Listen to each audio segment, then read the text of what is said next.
നെയ്സിലിക്കിൻ്റെ cobra പണിക്ക് പോകണം 24-ാം തീയതി. തീരും വയ്യ, തീരും കയ്യൊക്കെ വേദനിച്ചിട്ട് ജലദോഷം പിടിച്ച് കഫം കെട്ട് ശരീരം കൊണ്ട് തീരും വയ്യ. എന്തപ്പോൾ ഇവിടെ ഇരുന്നിട്ട് കാര്യം? റൂമിൽ എന്തായാലും പണിക്ക് പോട്ടെ. തെങ്ങേറണ ശരീരട്ട, അല്ലാതെ രാവിലെ പോയിട്ട് ഞാൻ പണിക്കൊന്നും ഞാൻ നിൽക്കലില്ല. അത് പൈസ ഉള്ളവർ ചെയ്യണ പണിയാണ്. ഈ രാവിലെ പണം കണ്ടമാനം എടുത്തച്ചിട്ട് എന്താ ചെയ്യേണ്ടതെന്ന് ഒരു കൊടുത്തൂല്ലാതെ അവർക്കൊരു പണിയില്ലല്ലോ. അപ്പോൾ ശരീരത്തിലേക്ക് എന്തെങ്കിലുമൊക്കെ എല്ലാം ഉണ്ടെങ്കിൽ അവർക്ക് ശരീരത്തിൽ നിന്ന് ഒഴിവായി പോകണം. അപ്പോൾ രാവിലെ ആൾക്കാർ എക്സസൈസ് ചെയ്യണം. പൈസ ഇല്ലാത്തവൻ എന്ത് ചെയ്യും? ഓനിക്ക് ഒന്നും ചെയ്യേണ്ട ആവശ്യമില്ല. കാരണം ഓൻ ജീവിതത്തിലേക്ക് ഇങ്ങനെ എവിടെയെങ്കിലും പോയിട്ട് ഇടങ്ങറായി പണിയെടുക്കുകയാണ്. കാരണം കുടുംബം കഴിഞ്ഞ് പോകണമല്ലോ. എന്നെപ്പോലെ എത്രയോ ആൾക്കാരുണ്ട്. അപ്പോൾ അവരെ ശരീരം എന്ന് വെച്ചാൽ ഇതൊന്നും വേണ്ട. ഓനിങ്ങനെ അധ്വാനിച്ചാൽ തന്നെ എന്ത് വേണമെങ്കിലും ശരീരത്തേക്ക് കടന്നു വരും അധ്വാനത്തിൽ കൂടെ. അപ്പോൾ ഞാൻ നിങ്ങളെ മാതിരി ഇങ്ങനെ ഇങ്ങനെ ഇങ്ങനെ ഇങ്ങനെ അതൊന്നും എടുക്കാൻ ഞാൻ എടുക്കാൻ പോക്കില്ല. കാരണം കുടുംബം നോക്കണമല്ലോ. അപ്പം നമ്മളെ ശരീരത്തിന് കയ്യിനും കാലിനും ആവതുള്ളപ്പോൾ നമ്മളെന്ത് ചെയ്യണം അല്ലേ? എന്താ ശരീരം, ഇതാണ് അധ്വാനിക്കങ്ങൾ പോയിട്ട് കയ്യിനും കാലിനും ആവതുള്ള കാലം വരെ അധ്വാനിക്കാനാണ് അള്ളാഹുവിൻ്റെ റസൂല് പറഞ്ഞിരിക്കുന്നത്. അല്ലാതെ വെറുതെ ഇരുന്ന് തിന്നരുത്. അത് ശരീരത്തിന് പല രോഗങ്ങളും കടന്നു വരും. വെറുതെ ഇരുന്നിട്ട് തിന്നരുത്. പണം ഉണ്ടാക്കി വെച്ചിട്ട് നമ്മൾ വെറുതെ പോയിട്ട് കാട്ടിക്കൂട്ട് അതും ചെയ്യരുത്. ഇനിയും അധ്വാനിച്ചിട്ട് ഇനി വരട്ടെ പൈസ. അധ്വാനിച്ചിട്ട് നമ്മളെ അവസാനം നമ്മൾ രോഗമായി മാറുമ്പോൾ അതിൽ നിന്ന് മാറിയിരിക്കണം. പിന്നെ നിങ്ങളൊക്കെ പഠിച്ചത് ഖുർആൻ പാരായണം ചെയ്യാൻ എനിക്കൊന്നും അറിയില്ല. ഞാൻ ലോകത്തോട് വിളിച്ചു പറയുന്നുണ്ട്. അപ്പോൾ നിങ്ങളൊന്ന് വെച്ചാൽ നബി പറഞ്ഞത് എന്താണ്? നമ്മളോട് നിസ്കരിക്കാനാണ് പറഞ്ഞിരിക്കുന്നത്. നമ്മളോട് ദിക്ർ ചെല്ലാൻ വേണ്ടിയിട്ട്, സലാത്ത് ചെല്ലാൻ വേണ്ടി, എല്ലാ നല്ല കാര്യങ്ങൾ ചെയ്തിട്ട് ലോകത്തോട് ഇവിടെ പറഞ്ഞു വരാനാണ് പറഞ്ഞിരിക്കുന്നത്. അപ്പോൾ നമുക്ക് വെയ്യാത്തവനെ വെച്ചാൽ എന്താണ്? കിടന്നിട്ട് നിസ്കരിക്കാം, മനസ്സുകൊണ്ട് കണ്ണുകൊണ്ട് ആംഗം കാട്ടി നിസ്കരിക്കാം, എല്ലാം വെയ്യാത്തവന് അങ്ങനെയുള്ളവന് നിസ്കരിക്കുന്നുണ്ട് പല തരത്തിലും. അതുപോലെ ആയിരിക്കണം നമ്മളെ ജോലിയുടെ ഭാഗം. അല്ലാതെ നമ്മൾ പണം ഉണ്ടാക്കി വെച്ചിക്കണമെന്നും പറഞ്ഞിട്ട് നമ്മൾ അകന്ന് മാറരുത്. അകന്ന് മാറിയാൽ നമ്മൾ രോഗിയായി മാറും.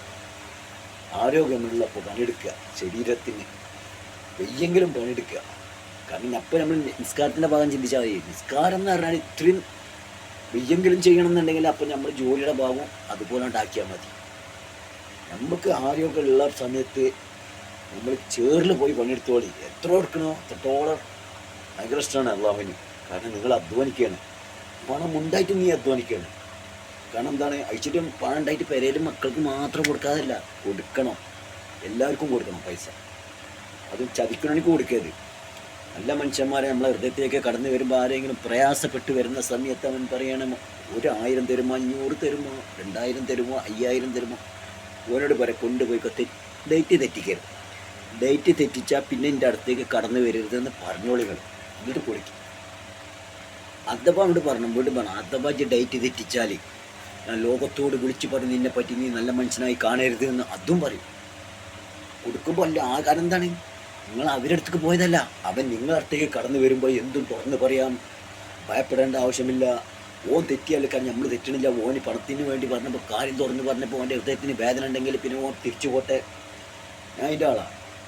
ഞാൻ പോയിട്ട് അങ്ങോട്ട് കായിൻ്റെ പൈസ ഉണ്ട് വേണം അതല്ല. ഓൻ ഇങ്ങോട്ടൊക്കെ വരണം. ഓൻ്റെ ഹൃദയത്തിൻ്റെ വേദന കൊണ്ടുവരുമ്പോൾ നമ്മൾ ഓനെ വേദനിപ്പിക്കാൻ പാടില്ല.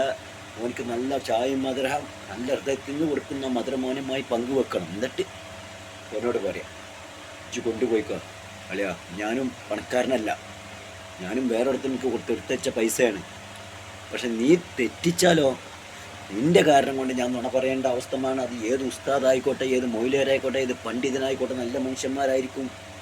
ആ മനുഷ്യൻ്റെ അടുത്ത് ചെന്നിട്ട് ഞാൻ പറയണ ഉസ്താദേ എനിക്ക് 2000 തരുമോ, ഞാൻ വലിയൊരു പ്രയാസത്തിലാണ് ഉസ്താദേ, ഞാൻ ഇത്ര ദിവസം കഴിഞ്ഞ് തരാമെന്ന് പറയുമ്പോൾ ആ ഉസ്താദിന് ആ ദിവസം കൊണ്ടു കൊടുക്കണം.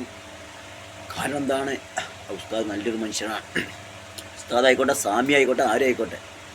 കാരണം നിങ്ങൾ 10-ാം തീയതി തരാമെന്ന് പറഞ്ഞിട്ടാണ് ആ ഉസ്താദ് എന്താ ചെയ്യുന്ന പൈസ ഇതിൻ്റെ പാസ്സാട്ടാ. അതാണ് എൻ്റെ തീറ്റി. അത് തിന്നു. അപ്പോൾ ഉസ്താദ് എന്ത് ചെയ്യണേ, ഇന്ന് കൊണ്ടുപോയിക്കുവാണ്. എന്നിട്ട് ആ ഉസ്താദ് വേറൊരുത്തനോട് പറയണേ, ഞാൻ എനിക്ക് 10-ാം തീയതി 11-ാം തീയതി തരട്ടാന്ന്. അവസാനം കൊണ്ടുപോയാൻ്റെ ഓൻ കൊടുന്നു തരണില്ല. അവസാനം ഉസ്താദ് ഓനെ കാണുമ്പോൾ പലതും പറയേണ്ട ഒരു അവസ്ഥയാണ്. നിങ്ങളാണ് ഉസ്താദിനെ നരകത്തിക്കൊണ്ടിടുന്നത്. പക്ഷെ ഉസ്താദ് അയച്ചിട്ട് നരകത്തിയിലൊന്നും പോകില്ല കേട്ടോ. ഉസ്താദന്മാരൊക്കെ, ഉസ്താദായാലും പണ്ഡിതന്മാരായാലും സ്വാമിമാരായാലും അവരൊക്കെ ദൈവത്തിൻ്റെ മുന്നിൽ നല്ല മനുഷ്യന്മാരായിട്ടാണ് ജീവിക്കുന്നത്. അവരാരും ഒരു ചെറുപ്പം പേര് വളരുമ്പോൾ തന്നെ മാതാപിതാക്കൾ അവരെ അത്രയും നല്ല രീതിയിൽ കൂടെ വളർത്തിയാണ്. നമ്മളാണ് അവരെ വെടക്കാക്കുന്നത്.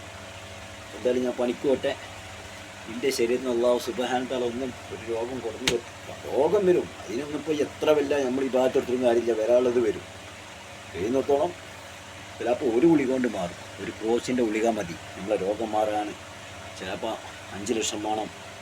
1 ഉറുപ്പിയുടെ ഗുളിക ഉണ്ടെങ്കിലും നമ്മളെ മാരകമായ രോഗം ശരീരത്തിൽ നിന്ന് കടന്നു പോകും. പക്ഷെ നമ്മൾ ആരെയും ഉറുപ്പ് വാങ്ങി തിന്നരുത്. നമ്മളെ ഹൃദയത്തിൽ ഒന്നുമില്ല എന്നുള്ളതിൻ്റെ പൂർണ്ണ വിശ്വാസം ഉണ്ടെങ്കിൽ നമുക്ക് രോഗം വന്നാലും ആ ഒരു ഗുളിക കൊണ്ട് നമ്മൾ നെയ്യത്ത് വെച്ച് ഇതുകൊണ്ട് എൻ്റെ രോഗം മാറണ ഹബീബായ റസൂലേന്ന്.